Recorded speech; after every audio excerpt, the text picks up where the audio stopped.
Dalhin natin siya sa ospital. Nagmamakaawa ang tinig ko.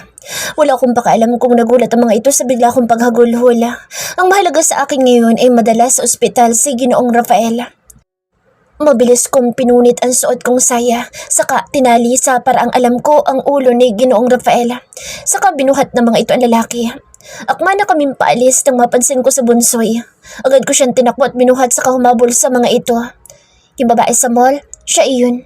Kung noong nagkita kami sa mall ay hindi ko siya kilala, ngayon kilalang kilala ko na. Natatandaan ko na siya.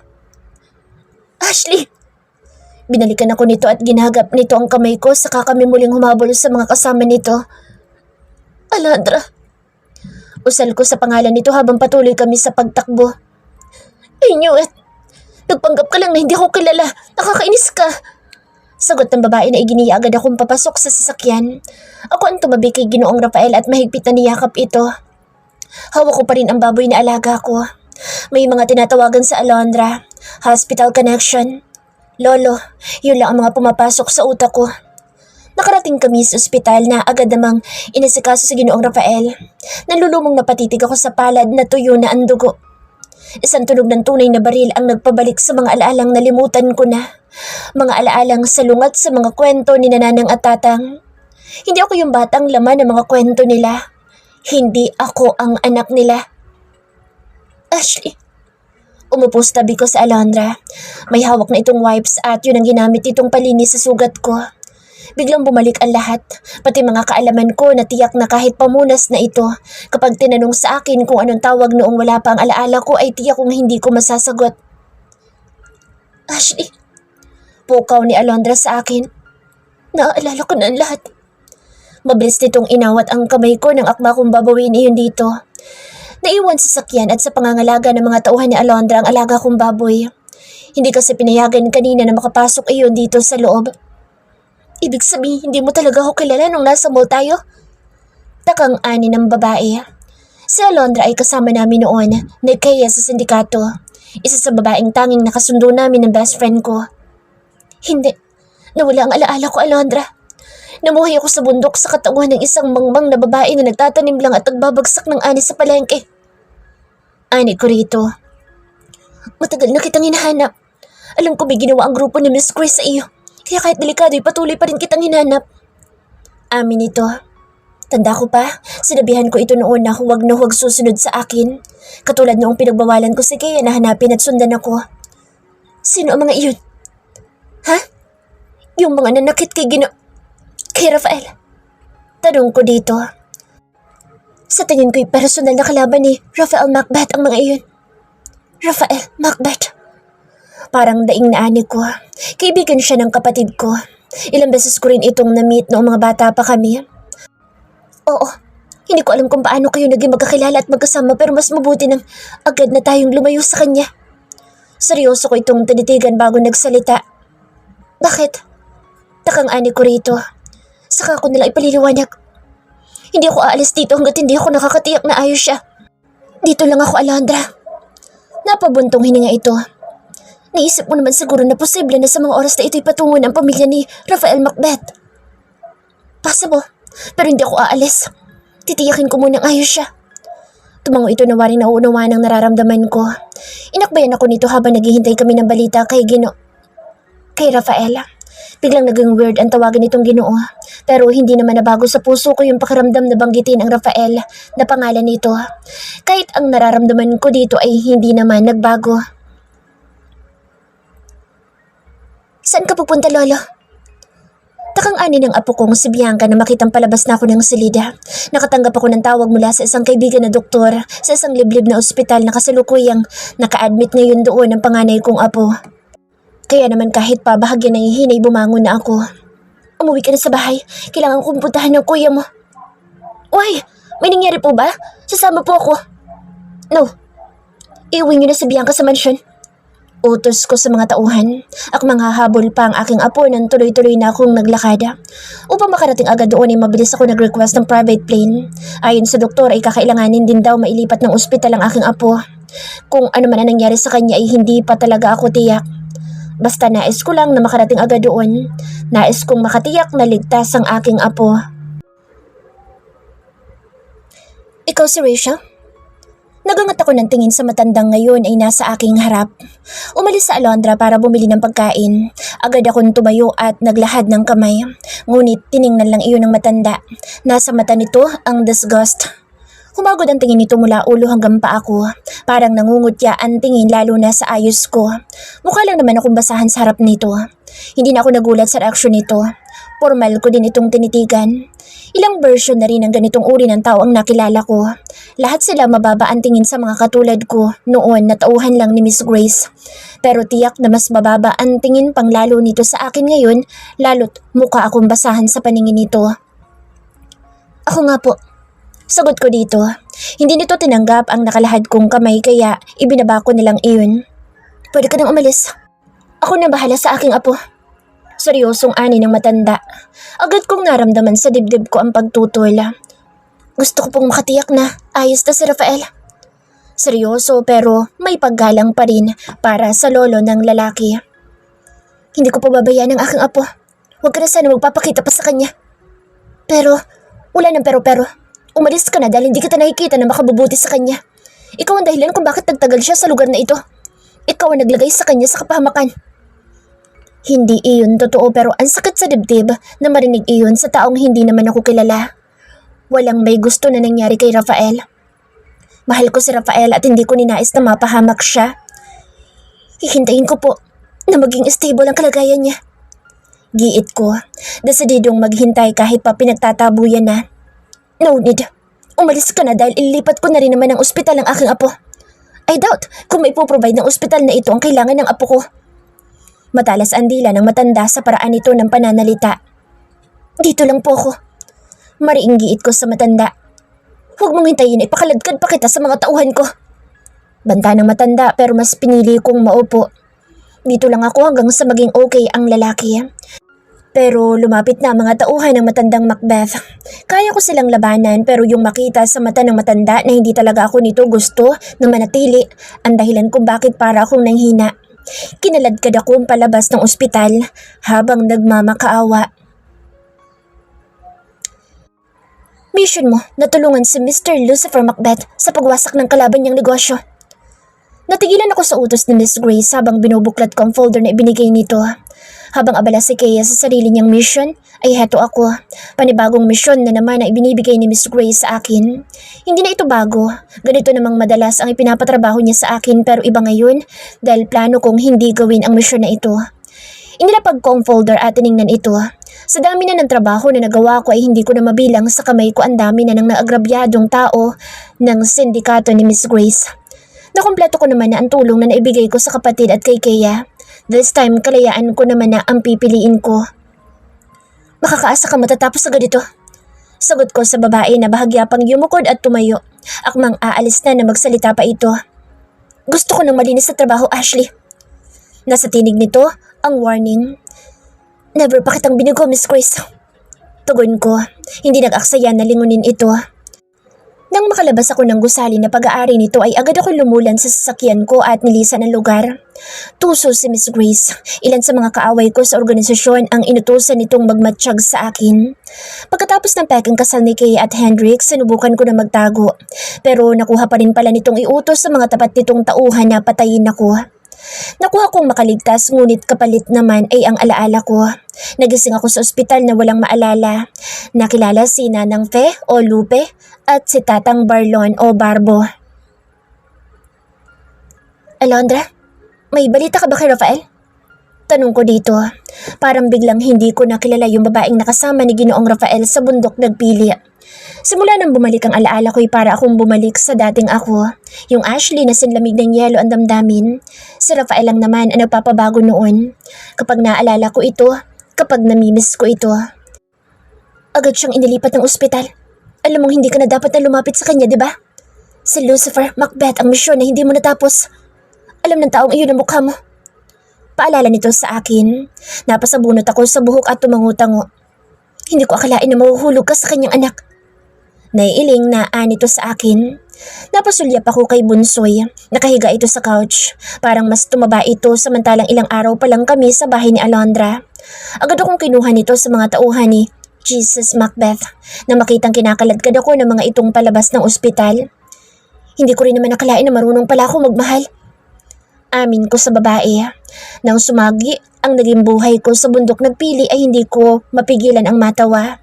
Yung tawa na hindi dahil masaya, parang nang uuyan pa nga iyon sa sariling nararamdaman.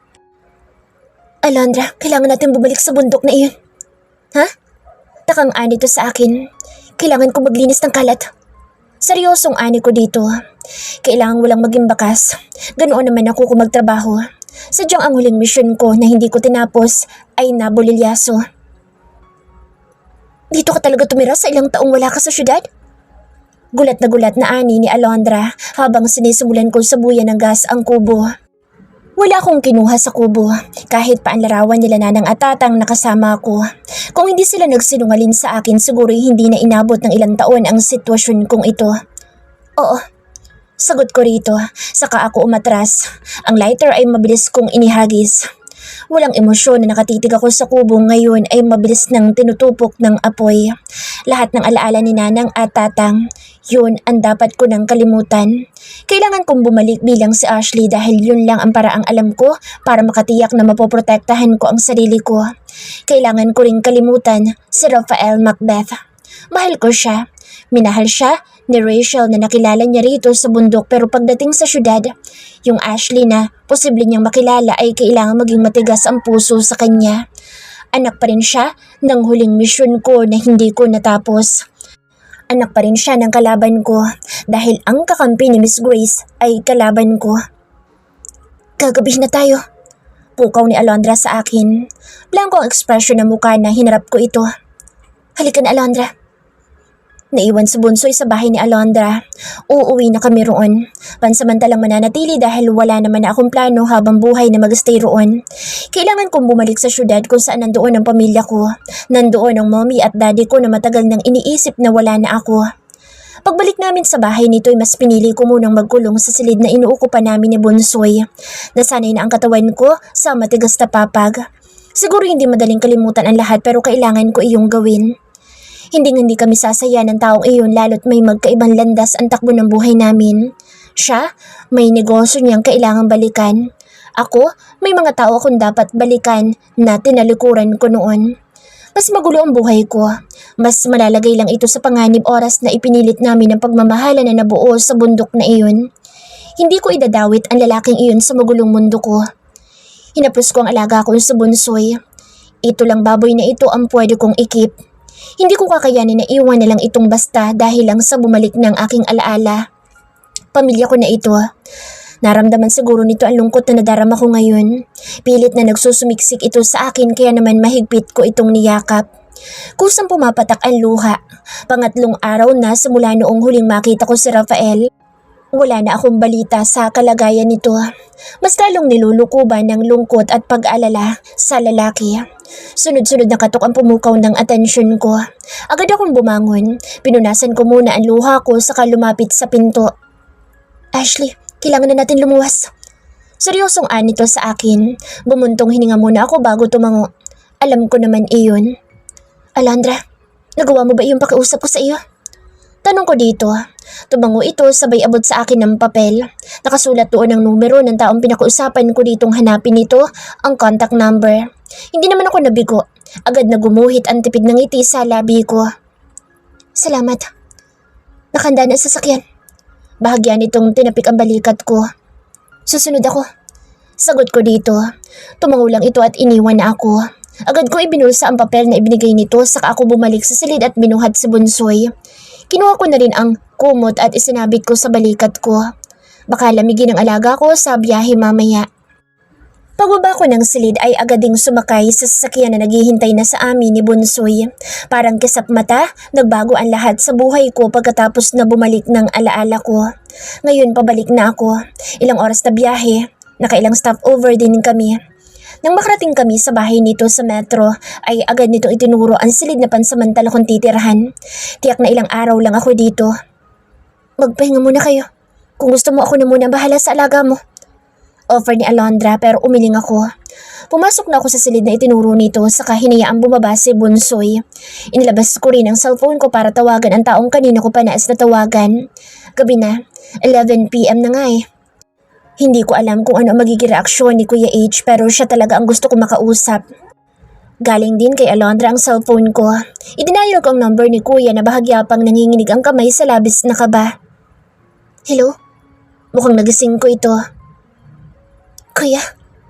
Nakarinig ako ng malakas na kalabog sa kabilang linya. Narinig ko rin ang nag-aalalang tinig ni Kea na mukhang nagising sa kalabog. Ashley? Ikaw ba yan? Sa Ashley? Dinig kong ani ni Kea. Huminga ako ng malalim. Kamusta na kayo? Oh God, it's you! Narinig ko si Kea na sinabing, "You're crying."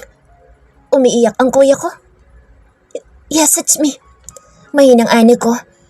Nasaan ka? Ilang taon na, Ashley. Wala ka pa rin babalak na harapin sila, mommy? Ayaw mo pa rin ba kami makasama?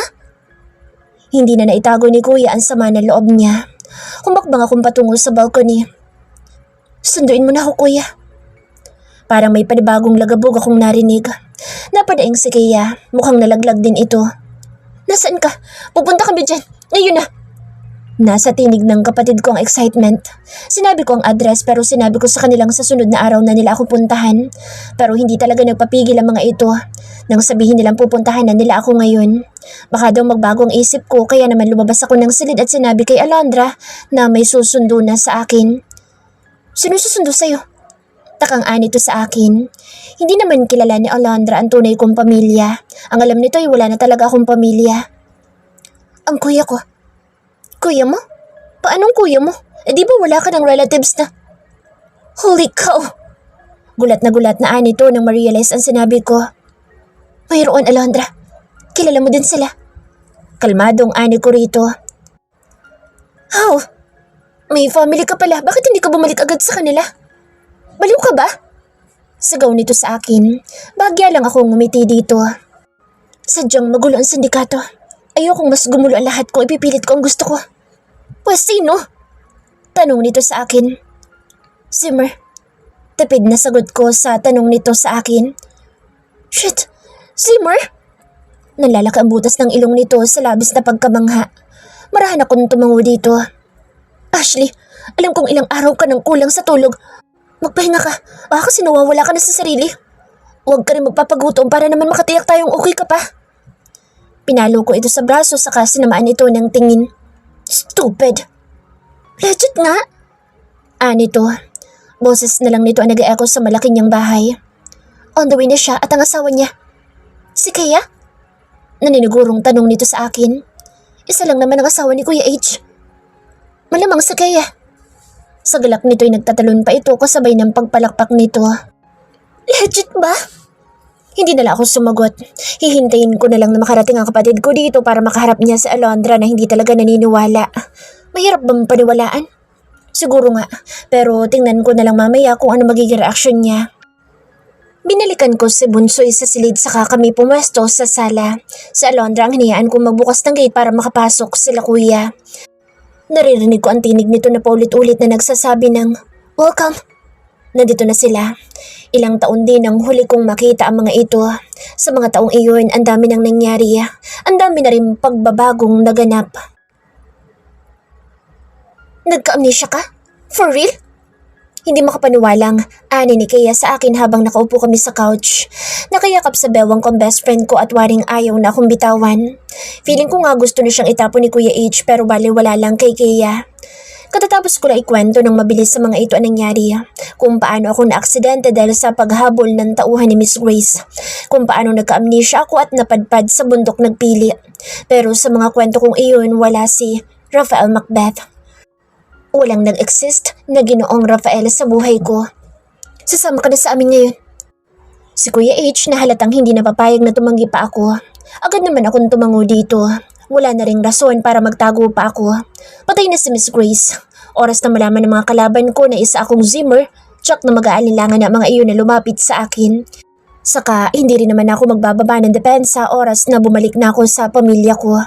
Malakang pasasalamat ko kay Alondra pero kailangan ko na itong iwan agad. Yakap ang baboy na sumakay na ako sa kotse nila Kuya H. Sa Di Alphas Town na muna tayo dumiretso. Seryosong ani ng kapatid ko na agad na lumulan sa sasakyan. Wala sanang makaalam na bumalik na ako, kuya. Kahit pa sa mga kaibigan mo. Paalala ko sa kapatid, paano ko umabot kay Rafael ang balita? Tapos mag-curious ito kung sino ba iyong kapatid na tinutukoy. For your protection, walang makakaalam. Napangiti na lang ako saka pinili na lang na manahimik. Nakarating kami sa Di Alphas Town ng 2 a.m. na. Kaya naman dumiretso na ako sa silid na inilaan ng mga ito sa akin. Tulog na ang 2 anak ni kuya. Kaya naman sinabi ko sa mga ito na magpahinga na rin muna. Drain na drain talaga ako. Pati ang puso ko ay pagod. Paghiga pa lang namin ni Bunsoy sa kama ay agad din akong nakatulog. 1 month later. Tiyakin yung masarap ang almusal. Bilin ko sa mga kasambahay. Buhat-buhat ko si Baby Theo habang nagmamando sa mga ito.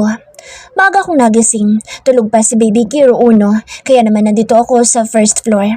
Masaya ako na nandito na si Ashley pero mas madalas na nag-aalala ako.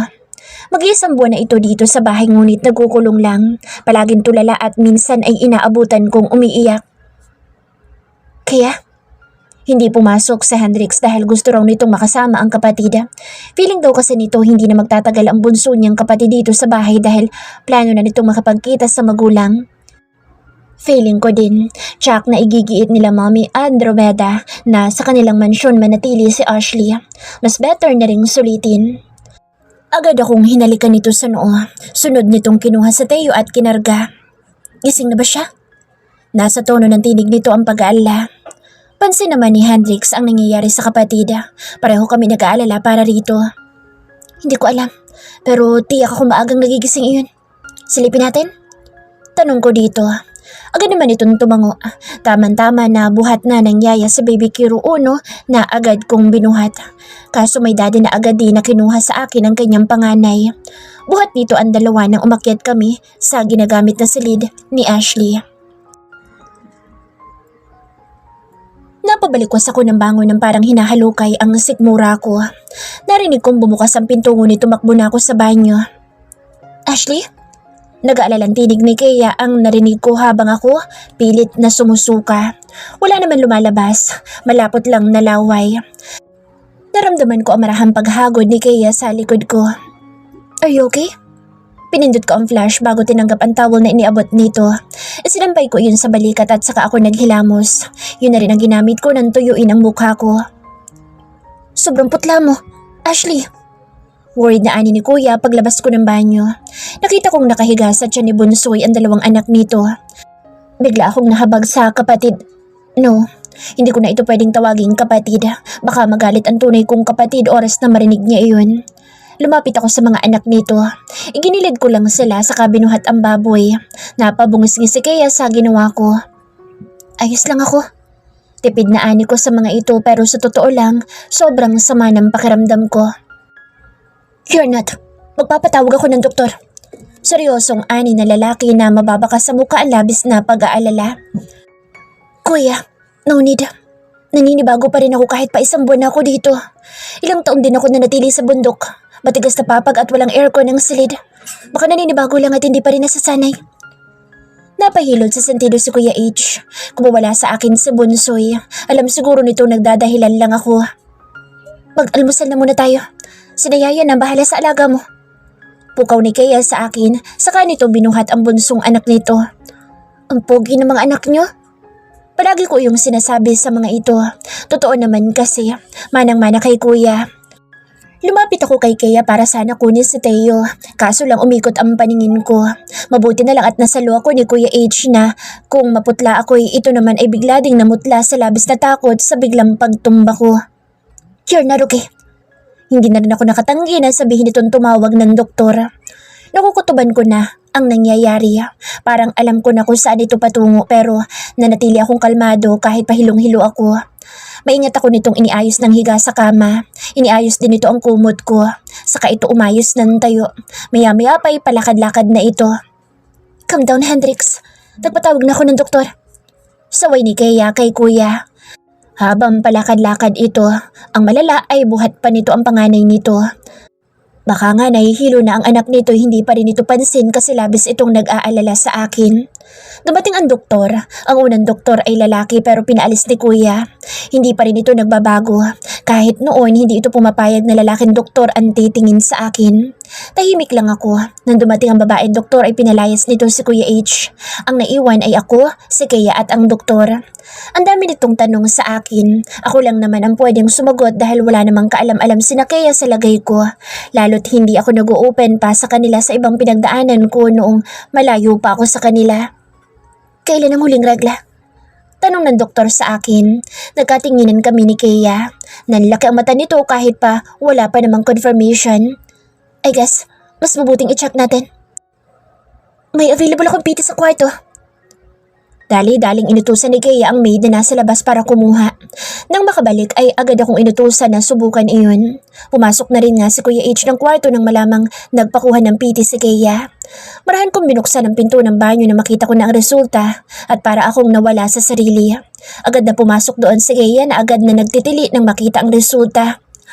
OMG! Positive! Tili nito. Pati si Kuya H na alalang-alala ay nakasilip na rin ng ulo sa banyo. Habang ako, biglang natulala. Nang lumuhod sa harap ko si Kea, hindi ko na itinago pa ang luha ko. Humagulhol na ako ng iyak dahil sobrang bigat na ng nararamdaman ko. Ito naman ang gusto ko Noong si Rachel pa ako ng bundok nagpili. Bakit ka umiiyak? Blessing ang baby. Hindi ka naman namin pababayaan. Alam kong hindi pa sapat ang mga kwento mo pero handa kami ulit maghintay para lang maunawaan namin kung ano ba nangyayari sa'yo. Alo nito sa akin. Alam kong kaya ko itong kayanin. Kakayanin ko ito, mag-isa man o nasa tabi ko ang mga ito. 4 years later. Kuya Rafael! Masayang nilundag ako ni Bianca. Minsan lang itong mapadpad dito sa mansyon ko sa tuktok ng bundok. Abala si Bianca sa modeling career niya. Napangiting niyakap ko rin ang kapatid at bahagyang ginulo ang buhok nito. Nakalingkis pa rin ito nang humakbang ako patungo sa sala. Saka lang ito bumaba at pabagsak na naupo sa couch. Wala ka bang balak magstay sa The Alphas Town? Bihira ka nalang pumunta doon. Namimiss ka na namin doon. Nasa tono ng boss nito ang pagdaramdam. Busy ako, Bianca. Sagot ko sa kapatid at naupo sa tabi nito. Busy ka? Pero si Lolo pa rin ang abala sa negosyo sa metro. Ano bang balak mo, kuya? Buruhin ang sarili dito sa mansyon na ito na halos wala ka namang makausap. Hinawakan ko ang kamay nito at pilit siyang pinatayo. Iginiya ko siya patungo sa balcony kung saan nakapwesto ngayon ang tambak kong trabaho. Nakikita mo ba yan? Tambak ang trabaho ko. Kailangan ko tapusin niya dahil mayat miyan tawag ni Lolo sa akin. Napabungis-ngis ang kapatid ko sa sinabi ko. Gusto kong gawin ni Bianca ang gusto niya kaya rin hindi ko siya inuobliga sa company ay dahil masaya ito sa modeling career niya. Kumusta ka dito? Biglang sumeryoso ang ekspresyon ng kanyang muka. Ayos na ayos ako. Tipid kong sagot sabay akbay dito. Kuya, bumaba ka na. Bakit ako bababa? Tahimik ang buhay dito. Masaya ako dito. Kuya naman, ilang beses mo na sinabi sa akin yan pero hindi ko naman makita sa iyo ang saya na sinasabi mo. Ilang taon na nga ba? Pagkatapos kong magising sa pagkakoma ay pinili kong manatili dito. Wala kasing naniniwala sa mga kwento ko. Kahit ang mga kaibigan ko, lalo na si Lolo. Hindi sila naniniwala na may nakilala akong babae. Babaeng hindi ko naman maituro dito kung saan nakatira, kung ano ang pangalan at kung totoo ba talaga siya. Lalo't ayon sa akin Lolo, ang kwentong pinagpipilitan ko dito na totoo ay nangyari iyon noong panahong na-comatose ako. Magulo sa utak ko ang mga pangyayari. Nakidnap ako sa palengke ng Malaya Market tapos nabaril ako. Ayon kay Lolo, noong nakidnap ako ay yun din yung araw na pinuntahan niya ako sa ospital na pinagdalhan sa akin.